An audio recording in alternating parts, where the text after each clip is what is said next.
The Adventures of Sherlock Holmes by Arthur Conan Doyle. Chapter 1. A Scandal in Bohemia.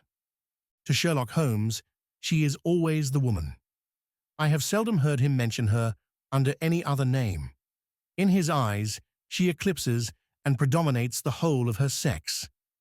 It was not that he felt any emotion akin to love for Irene Adler. All emotions, and that one particularly, were abhorrent to his cold, precise, but admirably balanced mind. He was, I take it, the most perfect reasoning and observing machine that the world has seen. But as a lover, he would have placed himself in a false position.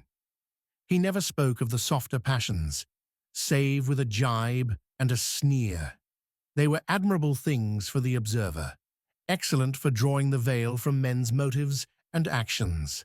But for the trained reasoner to admit such intrusions into his own delicate and finely adjusted temperament was to introduce a distracting factor which might throw a doubt upon all his mental results.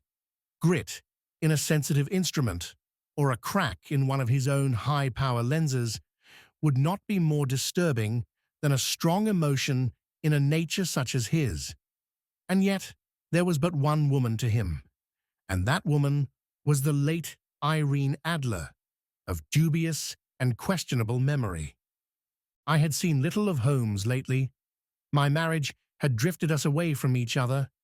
My own complete happiness and the home-centered interests which rise up around the man who first finds himself master of his own establishment were sufficient to absorb all my attention, while Holmes, who loathed every form of society with his whole Bohemian soul, remained in our lodgings in Baker Street, buried among his old books and alternating from week to week between cocaine and ambition, the drowsiness of the drug and the fierce energy of his own keen nature. He was still, as ever, deeply attracted by the study of crime, and occupied his immense faculties and extraordinary powers of observation in following out those clues and clearing up those mysteries which had been abandoned as hopeless by the official police. From time to time, I heard some vague account of his doings, of his summons to Odessa in the case of the Trepoff murder, of his clearing up, of the singular tragedy of the Atkinson brothers at Trincomalee, and finally of the mission which he had accomplished so delicately and successfully for the reigning family of Holland.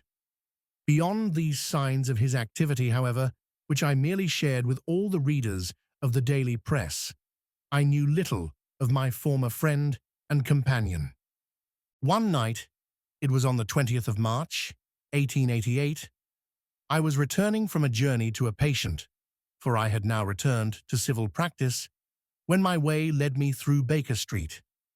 As I passed the well-remembered door, which must always be associated in my mind with my wooing and with the dark incidents of the study in scarlet, I was seized with a keen desire to see Holmes again and to know how he was employing his extraordinary powers. His rooms were brilliantly lit, and even as I looked up, I saw his tall, spare figure pass twice in a dark silhouette against the blind. He was pacing the room swiftly, eagerly, with his head sunk upon his chest and his hands clasped behind him. To me, who knew his every mood and habit, his attitude and manner told their own story. He was at work again. He had risen out of his drug-created dreams and was hot upon the scent of some new problem. I rang the bell and was shown up to the chamber, which had formerly been, in part, my own. His manner was not effusive. It seldom was, but he was glad, I think, to see me. With hardly a word spoken, but with a kindly eye, he waved me to an armchair, threw across his case of cigars, and indicated a spirit case and a gasogene in the corner. Then he stood before the fire and looked me over in his singular, introspective fashion.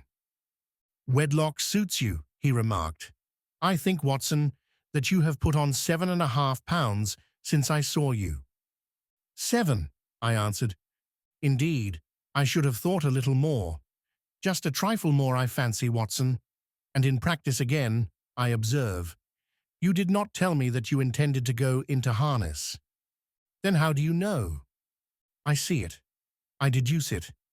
How do I know that you have been getting yourself very wet lately, and that you have a most clumsy and careless servant girl? My dear Holmes, said I, this is too much. You would certainly have been burned had you lived a few centuries ago. It is true that I had a country walk on Thursday and came home in a dreadful mess, but as I have changed my clothes, I can't imagine how you deduce it. As to Mary Jane, she is incorrigible, and my wife has given her notice, but there again, I fail to see how you work it out. He chuckled to himself and rubbed his long, nervous hands together. It is simplicity itself, said he. My eyes tell me that on the inside of your left shoe, just where the firelight strikes it, the leather is scored by 6 almost parallel cuts. Obviously, they have been caused by someone who has very carelessly scraped round the edges of the sole in order to remove crusted mud from it. Hence, you see, my double deduction that you had been out in vile weather, and that you had a particularly malignant boot-slitting specimen of the London slavey. As to your practice, if a gentleman walks into my rooms smelling of iodoform, with a black mark of nitrate of silver upon his right forefinger and a bulge on the right side of his top hat to show where he has secreted his stethoscope, I must be dull, indeed, if I do not pronounce him to be an active member of the medical profession. I could not help laughing at the ease with which he explained his process of deduction. When I hear you give your reasons, I remarked, the thing always appears to me to be so ridiculously simple that I could easily do it myself, though at each successive instance of your reasoning I am baffled until you explain your process, and yet I believe that my eyes are as good as yours.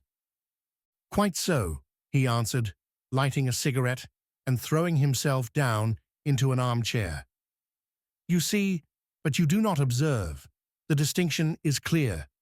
For example, you have frequently seen the steps which lead up from the hall to this room. Frequently. How often? Well, some hundreds of times. Then how many are there? How many? I don't know. Quite so. You have not observed. And yet you have seen. That is just my point. Now, I know that there are 17 steps, because I have both seen and observed. By the way, since you are interested in these little problems, and since you are good enough to chronicle 1 or 2 of my trifling experiences, you may be interested in this. He threw over a sheet of thick, pink-tinted notepaper which had been lying open upon the table. It came by the last post, said he. Read it aloud. The note was undated and without either signature or address. There will call upon you tonight at 7:45, it said, a gentleman who desires to consult you upon a matter of the very deepest moment. Your recent services to one of the royal houses of Europe have shown that you are one who may safely be trusted with matters which are of an importance which can hardly be exaggerated.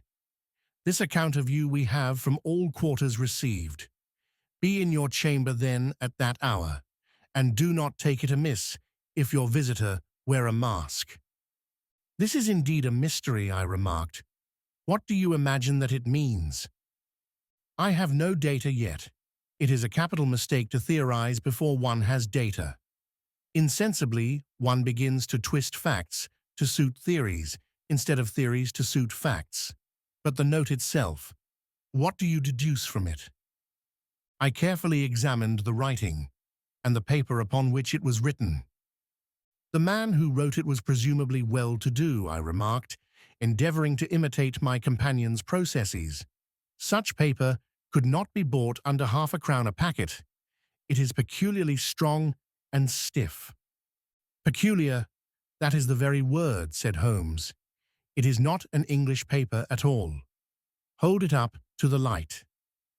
I did so, and saw a large E with a small g, a P, and a large G with a small t woven into the texture of the paper. "What do you make of that?" asked Holmes. "The name of the maker, no doubt, or his monogram, rather." "Not at all. The G with the small t stands for Gesellschaft, which is the German for company. It is a customary contraction, like our co. P, of course, stands for papier. Now, for the EG. Let us glance at our Continental Gazette here." He took down a heavy brown volume from his shelves. "Iglo, Eglonitz. Here we are, Egria. It is in a German-speaking country, in Bohemia, not far from Carlsbad. Remarkable as being the scene of the death of Wallenstein, and for its numerous glass factories and paper mills. Ha ha, my boy, what do you make of that?" His eyes sparkled, and he sent up a great blue triumphant cloud from his cigarette. "The paper was made in Bohemia," I said. "Precisely, and the man who wrote the note is a German. Do you note the peculiar construction of the sentence? This account of you we have from all quarters received. A Frenchman or Russian could not have written that. It is the German who is so uncourteous to his verbs. It only remains, therefore, to discover what is wanted by this German who writes upon Bohemian paper and prefers wearing a mask to showing his face. And here he comes, if I am not mistaken, to resolve all our doubts." As he spoke, there was the sharp sound of horses' hoofs and grating wheels against the curb, followed by a sharp pull at the bell. Holmes whistled. "A pair, by the sound," said he. "Yes," he continued, glancing out of the window. "A nice little brougham and a pair of beauties, 150 guineas apiece. There's money in this case, Watson, if there is nothing else. I think that I had better go, Holmes." "Not a bit, Doctor. Stay where you are. I am lost without my Boswell, and this promises to be interesting. It would be a pity to miss it. But your client, never mind him. I may want your help, and so may he. Here he comes. Sit down in that armchair, Doctor, and give us your best attention." A slow and heavy step, which had been heard upon the stairs and in the passage, paused immediately outside the door. Then there was a loud and authoritative tap. "Come in," said Holmes. A man entered who could hardly have been less than 6 feet 6 inches in height, with the chest and limbs of a Hercules. His dress was rich, with a richness which would, in England, be looked upon as akin to bad taste. Heavy bands of astrakhan were slashed across the sleeves and fronts of his double-breasted coat, while the deep blue cloak which was thrown over his shoulders was lined with flame-colored silk and secured at the neck with a brooch which consisted of a single flaming beryl. Boots which extended halfway up his calves and which were trimmed at the tops with rich brown fur completed the impression of barbaric opulence which was suggested by his whole appearance. He carried a broad-brimmed hat in his hand, while he wore across the upper part of his face, extending down past the cheekbones, a black vizard mask, which he had apparently adjusted that very moment, for his hand was still raised to it as he entered. From the lower part of the face, he appeared to be a man of strong character, with a thick, hanging lip and a long, straight chin, suggestive of resolution, pushed to the length of obstinacy. "You had my note?" he asked with a deep, harsh voice and a strongly marked German accent. "I told you that I would call." He looked from one to the other of us, as if uncertain which to address. "Pray take a seat," said Holmes. "This is my friend and colleague, Dr. Watson, who is occasionally good enough to help me in my cases. Whom have I the honor to address?" You may address me as the Count von Kram, a Bohemian nobleman. I understand that this gentleman, your friend, is a man of honor and discretion, whom I may trust with a matter of the most extreme importance. If not, I should much prefer to communicate with you alone. I rose to go, but Holmes caught me by the wrist and pushed me back into my chair. "It is both or none," said he. "You may say before this gentleman anything which you may say to me." The Count shrugged his broad shoulders. "Then I must begin," said he, "by binding you both to absolute secrecy for 2 years. At the end of that time, the matter will be of no importance. At present, it is not too much to say that it is of such weight it may have an influence upon European history."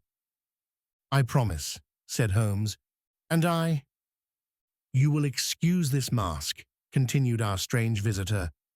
"The august person who employs me wishes his agent to be unknown to you, and I may confess at once that the title by which I have just called myself is not exactly my own." "I was aware of it," said Holmes dryly. "The circumstances are of great delicacy, and every precaution has to be taken to quench what might grow to be an immense scandal and seriously compromise one of the reigning families of Europe. To speak plainly, the matter implicates the great house of Ormstein, hereditary kings of Bohemia." "I was also aware of that," murmured Holmes, settling himself down in his armchair and closing his eyes. Our visitor glanced with some apparent surprise at the languid, lounging figure of the man who had been no doubt depicted to him as the most incisive reasoner and most energetic agent in Europe. Holmes slowly reopened his eyes and looked impatiently at his gigantic client. "If your Majesty would condescend to state your case," he remarked, "I should be better able to advise you." The man sprang from his chair and paced up and down the room in uncontrollable agitation. Then, with a gesture of desperation, he tore the mask from his face and hurled it upon the ground. "You are right," he cried. "I am the king. Why should I attempt to conceal it?" "Why indeed?" murmured Holmes. "Your Majesty had not spoken before I was aware that I was addressing Wilhelm Gottsreich Sigismund von Ormstein, Grand Duke of Kassel-Felstein and hereditary King of Bohemia." "But you can understand," said our strange visitor, sitting down once more and passing his hand over his high white forehead, "you can understand that I am not accustomed to doing such business in my own person. Yet the matter was so delicate that I could not confide it to an agent without putting myself in his power. I have come incognito from Prague for the purpose of consulting you." "Then pray consult," said Holmes, shutting his eyes once more. "The facts are briefly these. Some 5 years ago, during a lengthy visit to Warsaw, I made the acquaintance of the well-known adventuress, Irene Adler. The name is no doubt familiar to you." "Kindly look her up in my index, Doctor," murmured Holmes, without opening his eyes. For many years, he had adopted a system of docketing all paragraphs concerning men and things, so that it was difficult to name a subject or a person on which he could not at once furnish information. In this case, I found her biography sandwiched in between that of a Hebrew rabbi and that of a staff commander who had written a monograph upon the deep-sea fishes. "Let me see," said Holmes. Born in New Jersey in the year 1858.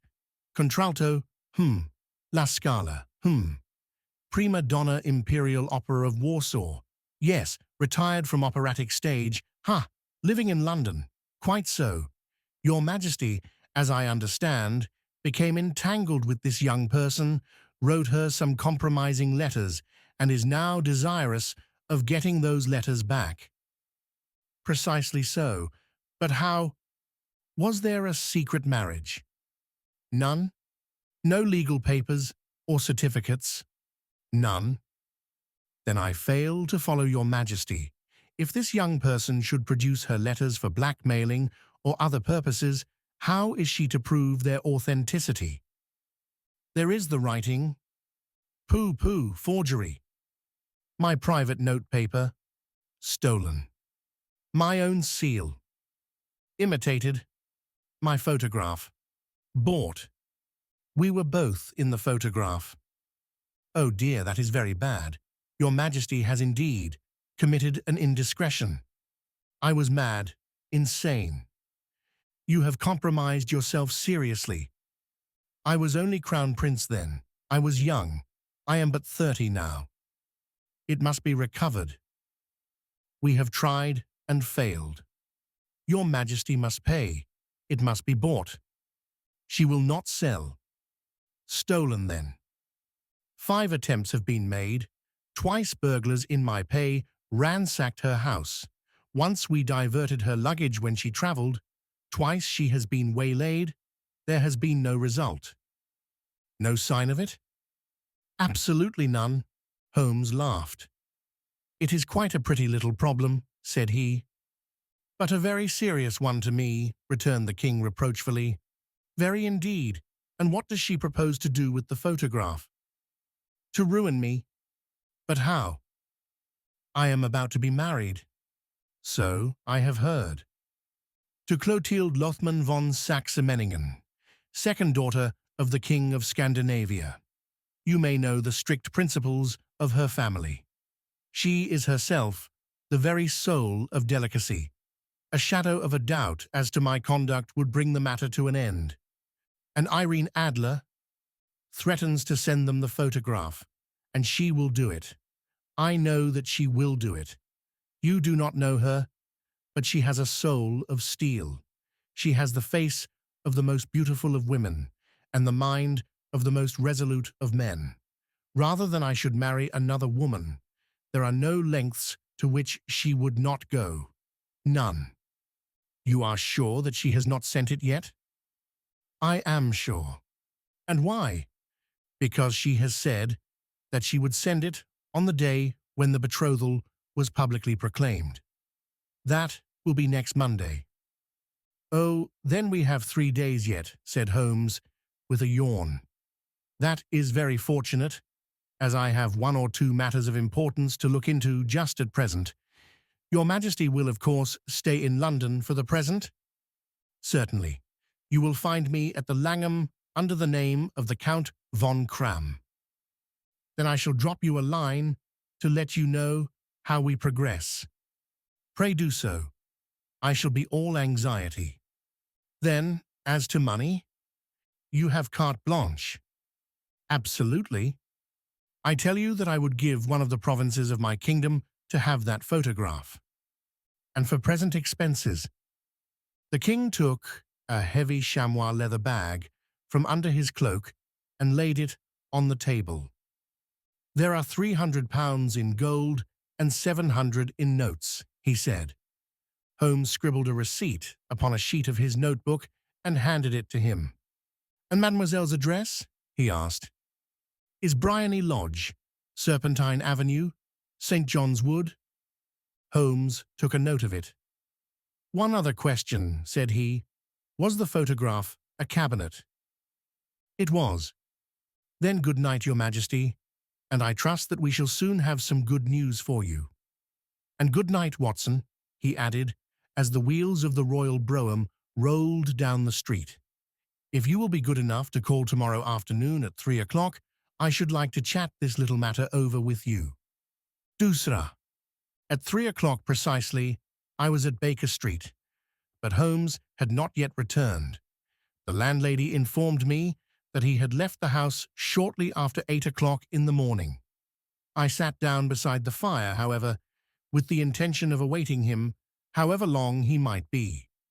I was already deeply interested in his inquiry, for though it was surrounded by none of the grim and strange features which were associated with the 2 crimes which I have already recorded, still, the nature of the case and the exalted station of his client gave it a character of its own. Indeed, apart from the nature of the investigation which my friend had on hand, there was something in his masterly grasp of a situation and his keen, incisive reasoning which made it a pleasure to me to study his system of work and to follow the quick, subtle methods by which he disentangled the most inextricable mysteries.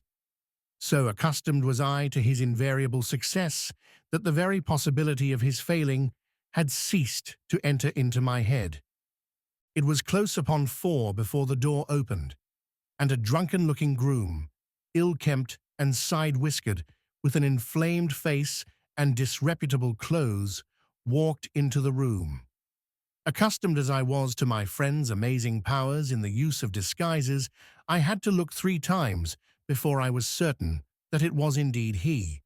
With a nod, he vanished into the bedroom, whence he emerged in 5 minutes, tweed-suited and respectable as of old.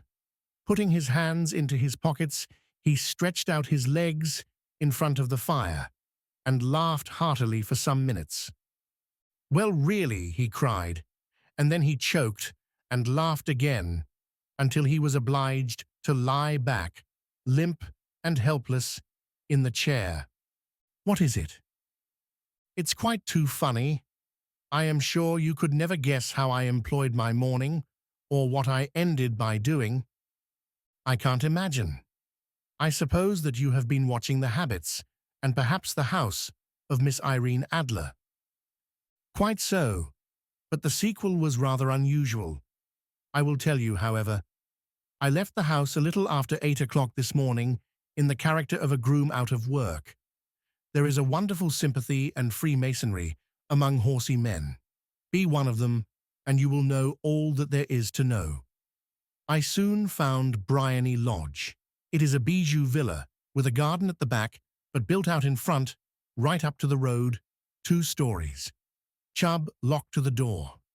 Large sitting room on the right side, well furnished, with long windows almost to the floor, and those preposterous English window fasteners which a child could open. Behind there was nothing remarkable, save that the passage window could be reached from the top of the coach house. I walked round it and examined it closely from every point of view, but without noting anything else of interest. I then lounged down the street and found, as I expected, that there was a mews in a lane which runs down by one wall of the garden. I lent the ostlers a hand in rubbing down their horses, and received in exchange 2 pence, a glass of half and half, 2 fills of shag tobacco, and as much information as I could desire about Miss Adler, to say nothing of half a dozen other people in the neighborhood in whom I was not in the least interested, but whose biographies I was compelled to listen to. "And what of Irene Adler?" I asked. "Oh, she has turned all the men's heads down in that part. She is the daintiest thing under a bonnet on this planet. So say the Serpentine Muse to a man. She lives quietly, sings at concerts, drives out at 5 every day, and returns at 7 sharp for dinner. Seldom goes out at other times, except when she sings. Has only 1 male visitor, but a good deal of him. He is dark, handsome, and dashing. Never calls less than once a day, and often twice. He is a Mr. Godfrey Norton of the Inner Temple. See the advantages of a cabman as a confidant. They had driven him home a dozen times from Serpentine Mews, and knew all about him. When I had listened to all they had to tell, I began to walk up and down near Bryony Lodge once more, and to think over my plan of campaign. This Godfrey Norton was evidently an important factor in the matter. He was a lawyer. That sounded ominous. What was the relation between them, and what the object of his repeated visits? Was she his client, his friend, or his mistress? If the former, she had probably transferred the photograph to his keeping. If the latter, it was less likely. On the issue of this question depended whether I should continue my work at Bryony Lodge or turn my attention to the gentleman's chambers in the Temple. It was a delicate point, and it widened the field of my inquiry. I fear that I bore you with these details, but I have to let you see my little difficulties if you are to understand the situation. I'm following you closely, I answered. I was still balancing the matter in my mind when a hansom cab drove up to Bryony Lodge, and a gentleman sprang out. He was a remarkably handsome man, dark, aquiline, and moustached, evidently the man of whom I had heard. He appeared to be in a great hurry, shouted to the cabman to wait, and brushed past the maid, who opened the door with the air of a man who was thoroughly at home. He was in the house about half an hour, and I could catch glimpses of him in the windows of the sitting room, pacing up and down, talking excitedly and waving his arms. Of her, I could see nothing. Presently, he emerged, looking even more flurried than before. As he stepped up to the cab, he pulled a gold watch from his pocket and looked at it earnestly. "Drive like the devil," he shouted, first to Gross and Hankey's in Regent Street, and then to the Church of St. Monica in the Edgware Road. Half a guinea if you do it in 20 minutes. Away they went, and I was just wondering whether I should not do well to follow them, when up the lane came a neat little landau, the coachman with his coat only half buttoned and his tie under his ear, while all the tags of his harness were sticking out of the buckles. It hadn't pulled up before she shot out of the hall door and into it. I only caught a glimpse of her at the moment, but she was a lovely woman, with a face that a man might die for. "The Church of St. Monica, John," she cried, "and half a sovereign if you reach it in 20 minutes.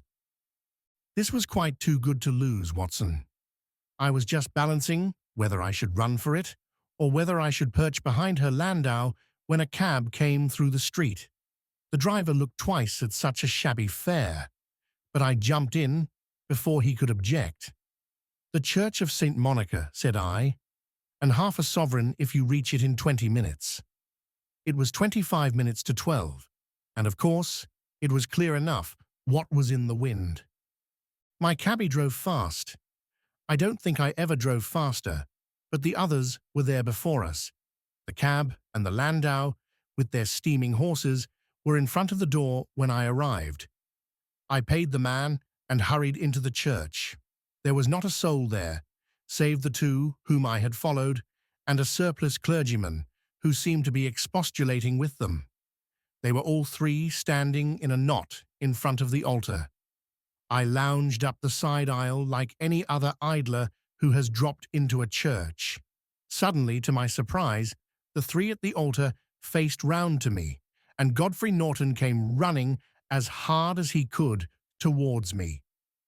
"Thank God," he cried. "You'll do. Come, come." "What then?" I asked. "Come, man, come, only 3 minutes, or it won't be legal." I was half dragged up to the altar, and before I knew where I was, I found myself mumbling responses which were whispered in my ear, and vouching for things of which I knew nothing, and generally assisting in the secure tying up of Irene Adler, spinster, to Godfrey Norton, bachelor. It was all done in an instant, and there was the gentleman thanking me on the one side and the lady on the other, while the clergyman beamed on me in front. It was the most preposterous position in which I ever found myself in my life, and it was the thought of it that started me laughing just now. It seems that there had been some informality about their license, that the clergyman absolutely refused to marry them without a witness of some sort, and that my lucky appearance saved the bridegroom from having to sally out into the streets in search of a best man. The bride gave me a sovereign, and I mean to wear it on my watch chain, in memory of the occasion. "This is a very unexpected turn of affairs," said I. "And what then?" "Well, I found my plans very seriously menaced. It looked as if the pair might take an immediate departure, and so necessitate very prompt and energetic measures on my part. At the church door, however, they separated, he driving back to the temple, and she to her own house. "I shall drive out in the park at 5 as usual," she said as she left him. I heard no more.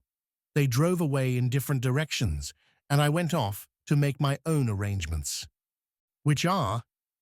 "Some cold beef and a glass of beer," he answered, ringing the bell. "I have been too busy to think of food, and I am likely to be busier still this evening. By the way, Doctor, I shall want your cooperation." "I shall be delighted." "You don't mind breaking the law?" "Not in the least." "Nor running a chance of arrest?" "Not in a good cause." "Oh, the cause is excellent." "Then I am your man. I was sure that I might rely on you." "But what is it you wish?" "When Mrs. Turner has brought in the tray, I will make it clear to you. Now," he said, as he turned hungrily on the simple fare that our landlady had provided, "I must discuss it while I eat, for I have not much time. It is nearly 5 now. In 2 hours, we must be on the scene of action. Miss Irene, or Madame rather, returns from her drive at 7. We must be at Briony Lodge to meet her." "And what then?" "You must leave that to me. I have already arranged what is to occur. There is only one point on which I must insist. You must not interfere, come what may. You understand? I am to be neutral, to do nothing whatever. There will probably be some small unpleasantness. Do not join in it. It will end in my being conveyed into the house.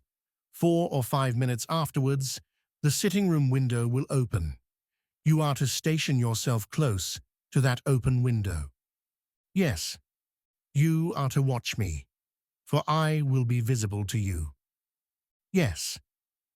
And when I raise my hand, so, you will throw into the room what I give you to throw, and will, at the same time, raise the cry of fire. You quite follow me?" "Entirely." "It is nothing very formidable," he said, taking a long cigar-shaped roll from his pocket. "It is an ordinary plumber's smoke rocket, fitted with a cap at either end to make it self-lighting. Your task is confined to that. When you raise your cry of fire, it will be taken up by quite a number of people. You may then walk to the end of the street, and I will rejoin you in 10 minutes. I hope that I have made myself clear. I am to remain neutral, to get near the window, to watch you, and at the signal to throw in this object, then to raise the cry of fire and to wait you at the corner of the street." "Precisely." "Then you may entirely rely on me." "That is excellent. I think perhaps it is almost time that I prepare for the new role I have to play." He disappeared into his bedroom and returned in a few minutes in the character of an amiable and simple-minded nonconformist clergyman. His broad black hat, his baggy trousers, his white tie, his sympathetic smile, and general look of peering and benevolent curiosity were such as Mr. John Hare alone could have equalled. It was not merely that Holmes changed his costume. His expression, his manner, his very soul seemed to vary with every fresh part that he assumed. The stage lost a fine actor, even as science lost an acute reasoner when he became a specialist in crime. It was 6:15 when we left Baker Street, and it still wanted 10 minutes to the hour when we found ourselves in Serpentine Avenue. It was already dusk, and the lamps were just being lighted as we paced up and down in front of Briony Lodge, waiting for the coming of its occupant. The house was just such as I had pictured it from Sherlock Holmes's succinct description, but the locality appeared to be less private than I expected. On the contrary, for a small street in a quiet neighborhood, it was remarkably animated.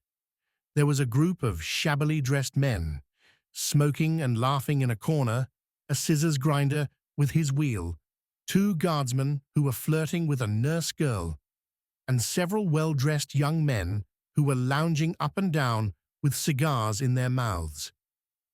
"You see," remarked Holmes, as we paced to and fro in front of the house, "this marriage rather simplifies matters.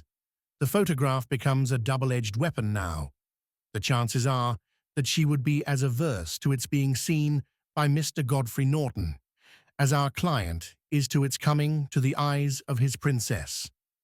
Now the question is, where are we to find the photograph?" Where indeed? It is most unlikely that she carries it about with her. It is cabinet size, too large for easy concealment about a woman's dress. She knows that the king is capable of having her waylaid and searched. 2 attempts of the sort have already been made. We may take it then that she does not carry it about with her. Where then? Her banker or her lawyer? There is that double possibility, but I am inclined to think neither. Women are naturally secretive, and they like to do their own secreting. Why should she hand it over to anyone else? She could trust her own guardianship, but she could not tell what indirect or political influence might be brought to bear upon a businessman. Besides, remember that she had resolved to use it within a few days. It must be where she can lay her hands upon it. It must be in her own house. But it has twice been burgled. Sure, they did not know how to look. But how will you look? I will not look. What then? I will get her to show me. But she will refuse. She will not be able to. But I hear the rumble of wheels. It is her carriage. Now carry out my orders to the letter." As he spoke, the gleam of the side lights of a carriage came round the curve of the avenue. It was a smart little landau which rattled up to the door of Briony Lodge. As it pulled up, one of the loafing men at the corner dashed forward to open the door in the hope of earning a copper, but was elbowed away by another loafer who had rushed up with the same intention. A fierce quarrel broke out, which was increased by the 2 guardsmen who took sides with one of the loungers and by the scissors grinder, who was equally hot upon the other side. A blow was struck, and in an instant the lady who had stepped from her carriage was the centre of a little knot of flushed and struggling men, who struck savagely at each other with their fists and sticks.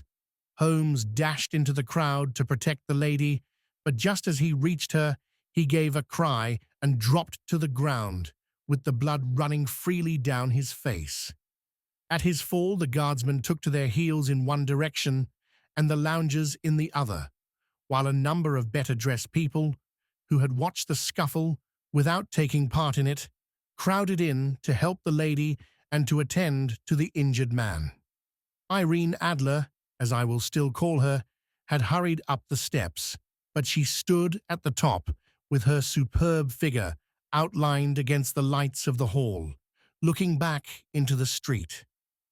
"Is the poor gentleman much hurt?" she asked. "He is dead," cried several voices. "No, no, there's life in him," shouted another. "But he'll be gone before you can get him to hospital." "He's a brave fellow," said a woman. "They would have had the lady's purse, and watch if it hadn't been for him. They were a gang, and a rough one too. Ah, he's breathing now. He can't lie in the street. May we bring him in, ma'am?" "Surely. Bring him into the sitting room. There is a comfortable sofa. This way, please." Slowly and solemnly, he was borne into Briony Lodge and laid out in the principal room, while I still observed the proceedings from my post by the window. The lamps had been lit, but the blinds had not been drawn, so that I could see Holmes as he lay upon the couch.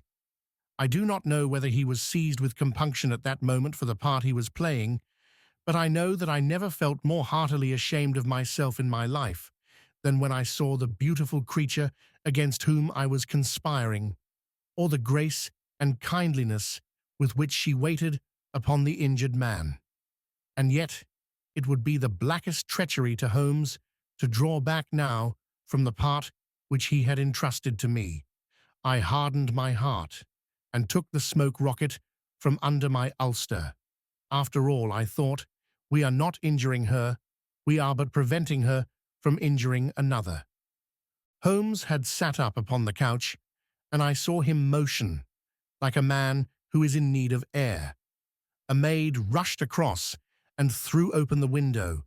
At the same instant, I saw him raise his hand, and at the signal, I tossed my rocket into the room with a cry of "Fire!"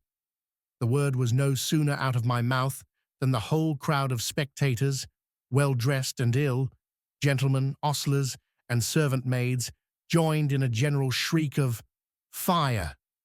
Thick clouds of smoke curled through the room and out at the open window.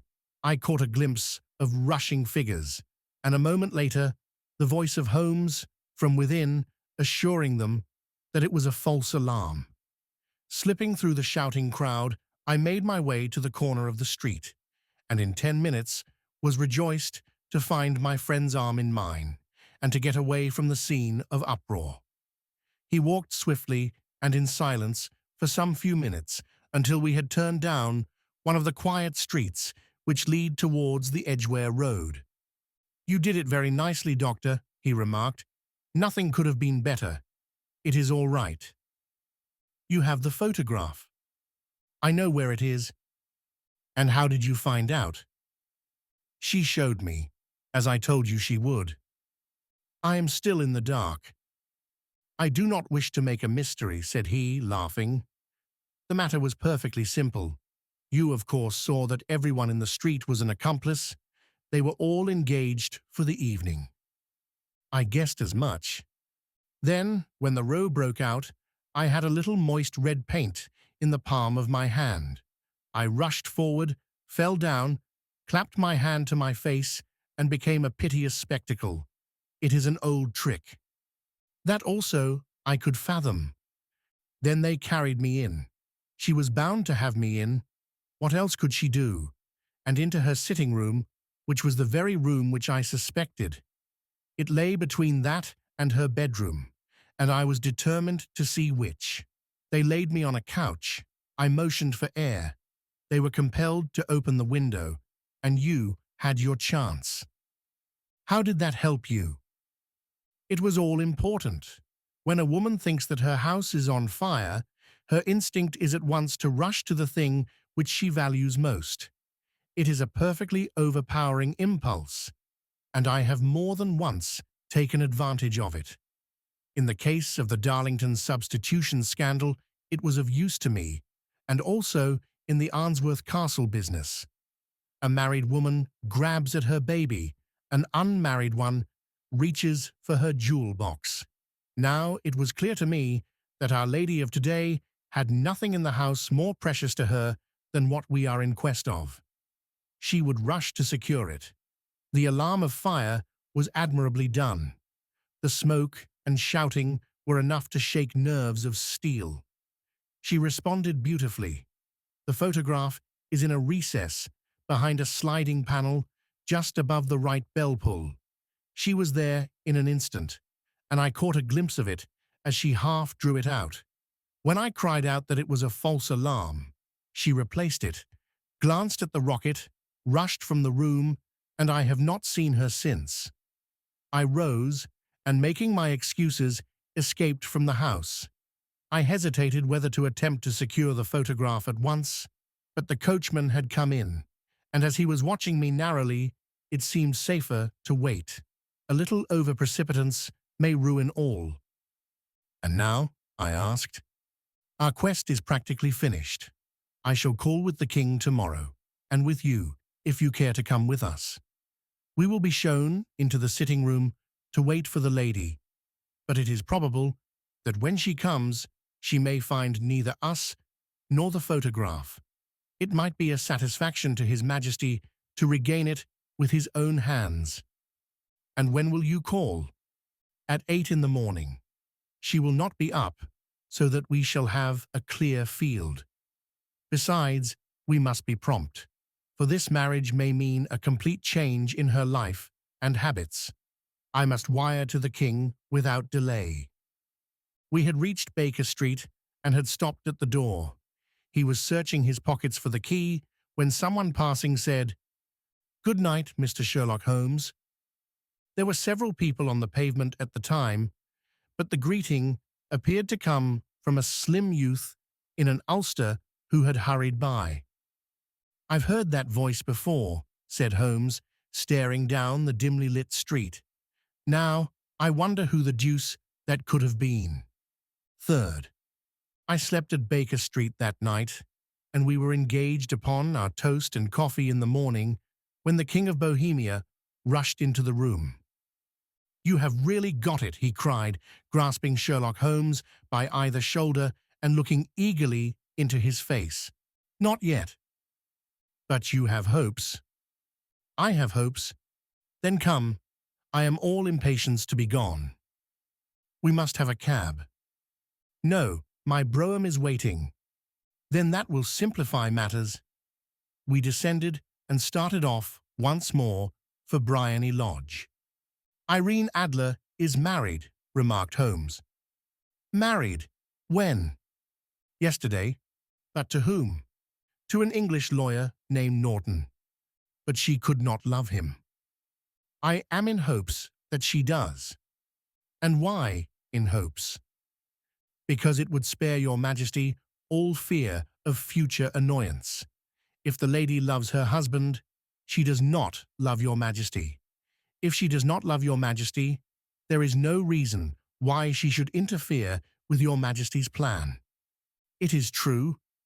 And yet, well, I wish she had been of my own station.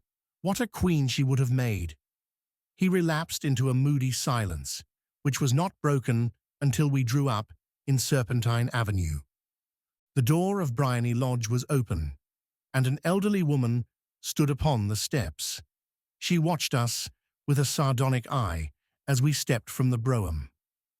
"Mr. Sherlock Holmes, I believe," said she. "I am Mr. Holmes," answered my companion, looking at her with a questioning and rather startled gaze.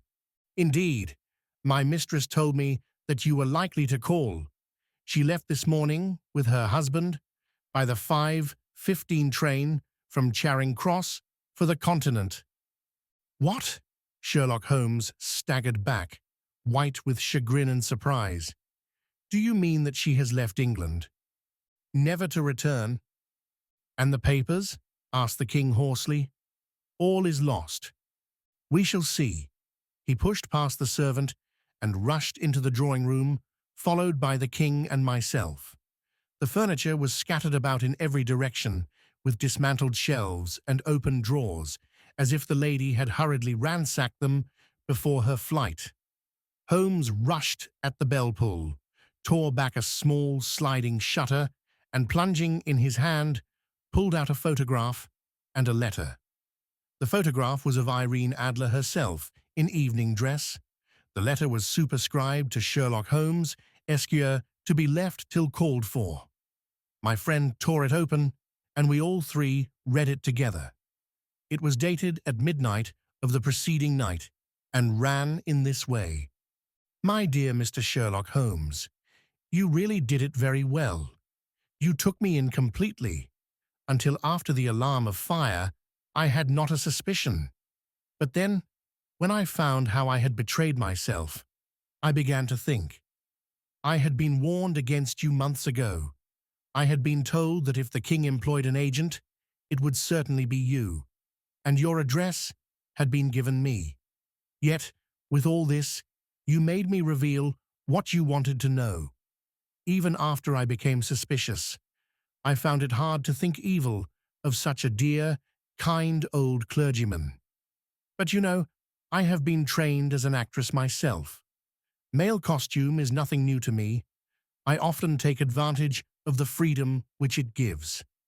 I sent John the coachman to watch you, ran upstairs, got into my walking clothes, as I call them, and came down just as you departed. Well, I followed you to your door, and so made sure that I was really an object of interest to the celebrated Mr. Sherlock Holmes. Then I, rather imprudently, wished you good night, and started for the temple to see my husband. We both thought the best resource was flight, when pursued by so formidable an antagonist, so you will find the nest empty when you call tomorrow. As to the photograph, your client may rest in peace. I love and am loved by a better man than he. The king may do what he will without hindrance from one whom he has cruelly wronged. I keep it only to safeguard myself, and to preserve a weapon which will always secure me from any steps which he might take in the future. I leave a photograph which he might care to possess, and I remain, dear Mr. Sherlock Holmes, very truly yours, Irene Norton, née Adler. What a woman! Oh, what a woman! Cried the King of Bohemia, when we had all three read this epistle. Did I not tell you how quick and resolute she was? Would she not have made an admirable queen? Is it not a pity that she was not on my level? From what I have seen of the lady, she seems indeed to be on a very different level to your Majesty, said Holmes, coldly. I am sorry that I have not been able to bring your Majesty's business to a more successful conclusion. On the contrary, my dear sir, cried the king, nothing could be more successful. I know that her word is inviolate. The photograph is now as safe as if it were in the fire. I am glad to hear your Majesty say so. I am immensely indebted to you. Pray tell me in what way I can reward you. This ring, he slipped an emerald snake ring from his finger and held it out upon the palm of his hand. Your Majesty has something which I should value even more highly, said Holmes. You have but to name it. This photograph. The king stared at him in amazement. Irene's photograph, he cried. Certainly, if you wish it. I thank your Majesty. Then there is no more to be done in the matter. I have the honor to wish you a very good morning. He bowed, and turning away, without observing the hand which the king had stretched out to him, he set off in my company for his chambers. And that was how a great scandal threatened to affect the kingdom of Bohemia, and how the best plans of Mr. Sherlock Holmes were beaten by a woman's wit.